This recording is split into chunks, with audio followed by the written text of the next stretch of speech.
Good morning, happy Thursday. We're starting book number 11, Lions at Lunchtime. The story is written by Mary Pope Osborne.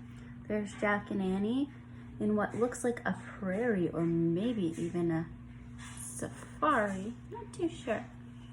But there's a dad and a mom and her 3 little cubs.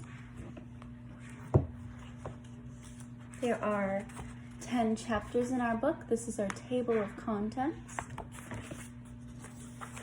Chapter 1, Before Lunch. Jack and Annie were walking home from the grocery store. Jack's backpack was heavy. It held a large jar of peanut butter and a loaf of bread.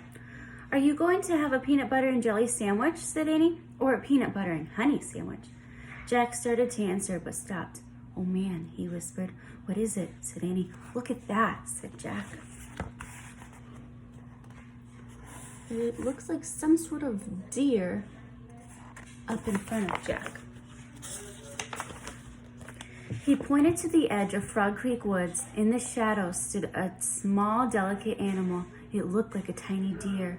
"It's a sign," whispered Annie. "Remember when we saw the rabbit? It was a sign of the Wild West." The deer-like creature leapt into the woods. Jack and Annie didn't stop to think. They followed as fast as they could.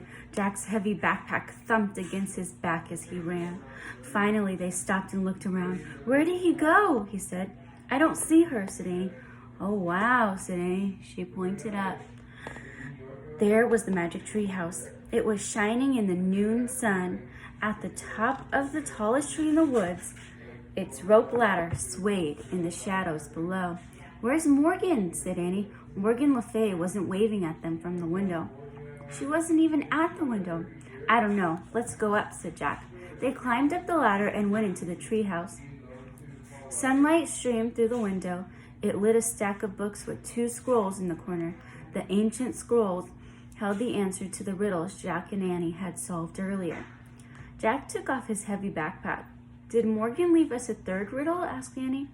"Looking for someone?" said a soft voice. Jack and Annie turned around. "Morgan!" said Annie. Morgan Le Fay had appeared out of nowhere.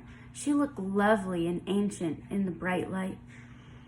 "Do you still want to become a master librarians?" she asked Jack and Annie. "So you can help me with my work?" "Yes," they both said together. "Wonderful," said Morgan. Then she reached into her robe and pulled out a scroll. "You've solved 2 riddles so far," she said. "Here's your 3rd. She handed the scroll to Annie. "And for your research?"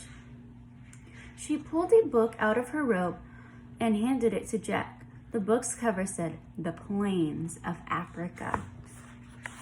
So here's Morgan handing Jack the Plains of Africa book, and Annie's holding the scroll right there.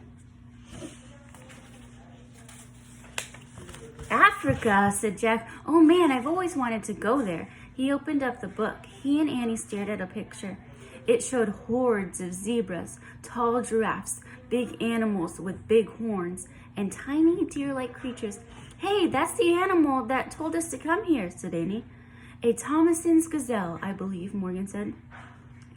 "Where are your lions?" said Jack. "You'll find out," said Morgan. Maybe we need to plan this trip," said Jack. Morgan smiled. "No, go ahead. Make your wish now." Annie pointed at the picture. "I wish we could go there," she said. "Be careful," said Morgan. "Just keep an eye out." "For what?" said Jack. "The lions, of course," Morgan said. "Wait," said Jack. Too late. The wind started to blow. The treehouse started to spin. Jack squeezed his eyes shut. The treehouse spun faster and faster. Then everything was still. Absolutely still.